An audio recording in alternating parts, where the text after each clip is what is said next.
మా యొక్క D6 news channel subscribe చేసుకోవడం ద్వారా మేము అందించే లైవ్ బ్రేకింగ్ నిరంతర వార్తలు మీరు చూడవచ్చు. ఒడిశాలో ఒక యువ IAS అధికారి లంచం తీసుకుంటూ విజిలెన్స్ అధికారులకు అడ్డంగా దొరికిపోయాడు.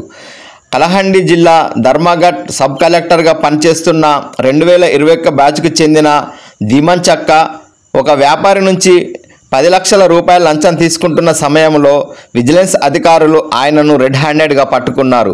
ఈ ఘటన రాష్ట్ర వ్యాప్తంగా సంచలనం సృష్టించింది. విజిలెన్స్ విభాగం అధికారుల కథనం ప్రకారం ధీమన్ చక్క ఒక స్థానిక వ్యాపారిని ప్రభుత్వపరమైన చర్యలు తీసుకుంటానని బెదిరించి మొత్తం 20 లక్షల రూపాయల డిమాండ్ చేశారు.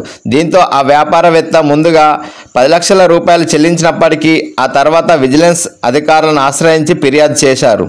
అప్రమత్తమైన అధికారులు పక్కా ప్రణాళికలతో వలపన్నారు. ఆదివారం ధీమన్ తన ప్రభుత్వ నివాసంలో వ్యాపారి నుంచి మిగిలిన 10 లక్షల రూపాయల లంచం తీసుకొని ఆ డబ్బులను టేబుల్ డ్రాయర్లో పెడుతుండగా విజిలెన్స్ అధికారులు ఆయన్ను పట్టుకున్నారు. లంచం స్వీకరించిన 10 లక్షల నగదును అధికారులు స్వాధీనం చేసుకున్నారు. ఈ ఆపరేషన్ సమయంలో ఆయన నివాసం నుంచి వివిధ డినామినేషన్లో ఉన్న 26 కట్టల కరెన్సీ నోట్లను కూడా స్వాధీనం చేసుకున్నట్లు సమాచారం. అలాగే విజిలెన్స్ అధికారులు ధీమన్ అధికారిక నివాసంలో ఇంకా లోతుగా సోదాలు నిర్వహించగా అదనంగా మరో 47 లక్షల రూపాయల నగదు లభ్యమైనట్లు అధికారులు వెల్లడించారు. ఈ భారీ మొత్తంలో నగదు ఎక్కడి నుంచి వచ్చిందనే కోణంలో అధికారులు దర్యాప్తు ముమ్మరం చేశారు. ఈ ఘటనపై అవినీతి నిరోధక చట్టం 2018 సెక్షన్ 7 కింద కేసు నమోదు చేసినట్లు విజిలెన్స్ అధికారులు తెలిపారు.